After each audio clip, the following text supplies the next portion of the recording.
Hello दोस्तों, आज हम लोग अकबर और बिरबल की एक रोचक कहानी के बारे में सुनेंगे। जैसा कि हम लोग सब जानते हैं कि महाराज अकबर बिरबल की हाजिर जवाबी के बड़े कायल थे। उनकी इसी बात से दरबार के दूसरे मंत्री बहुत चलते थे। उनमें से एक मंत्री था जो कि महामंत्री बनना चाहता था। उसने एक योजना बनाई क्योंकि उसको मालूम था कि अगर बिरबल दरबार में रहेगा तो उसकी यह इच्छा कभी पूरी नहीं हो पाएगी। एक दिन की बात है, अकबर ने बिरबल की बहुत प्रशंसा की। यह सब सुनकर उस मंत्री को बहुत गुस्सा आया। उसने महाराज से कहा, यदि बिरबल मेरे 3 सवालों का उत्तर सही सही दे देता तो मैं उसकी बुद्धिमत्ता को स्वीकार कर लूँगा, और यदि नहीं तो इससे यह सिद्ध होता है कि वह महाराज का चापलूस है। अकबर को मालूम था कि बिरबल उसके सवालों का जवाब जरूर देगा, इसीलिए उन्होंने उस मंत्री की बात मान ली।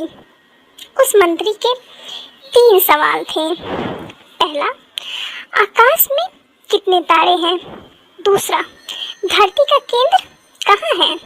तीसरा, संसार में कितने स्त्री और कितने पुरुष हैं? अकबर ने फौरन बिरबल से इन सवालों को जवाब देने के लिए कहा और शर्त रखी, यदि वो इनका उत्तर जानता है तो मुख्य सलाहकार को पद छोड़ देने के लिए तैयार रहे। बिरबल ने कहा, तो सुनिए महाराज, पहला सवाल, आकाश में कितने तारे हैं? बिरबल ने इसके लिए एक भेड़ मंगवाई और उसने कहा, इस भेड़ के शरीर पर जितने बाल हैं आकाश में उतने ही तारे हैं। मेरे दोस्त, गिन कर तसल्ली कर लो। बिरबल ने मंत्री की तरफ मुस्कुराते हुए कहा। दूसरा सवाल, धरती का केंद्र कहाँ है?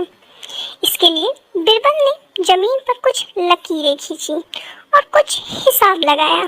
फिर एक लोहे की छड़ मंगवाई और उसे एक जगह गाड़ दिया और बिरबल ने महाराज से कहा, महाराज, बिल्कुल इसी जगह धरती का केंद्र है, चाहे तो आप स्वयं जांच कर ले।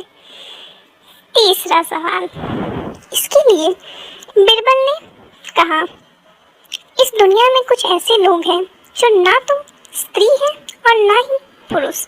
उनमें से कुछ लोग तो हमारे दरबार में ही उपस्थित हैं, जैसा कि ये मंत्री जी। महाराज, यदि आप इनको मौत के घाट उतरवा दे तो मैं स्त्री और पुरुष का सही सही संख्या बता सकता हूँ। अब मंत्री जी सवालों का जवाब छोड़कर थर थर कांपने लगे और महाराज से बोले, महाराज, बस बस बस, मुझे मेरे सवालों का जवाब मिल गया। मैं बिरबल की बुद्धिमानी को मान गया हूँ। महाराज हमेशा की तरह बिरबल की पीठ थपथपाकर हंसने लगे और इसी बीच वो मंत्री दरबार से खिसक लिया। धन्यवाद। आप लोग ज़रूर बताइएगा कैसी लगी आपको ये कहानी।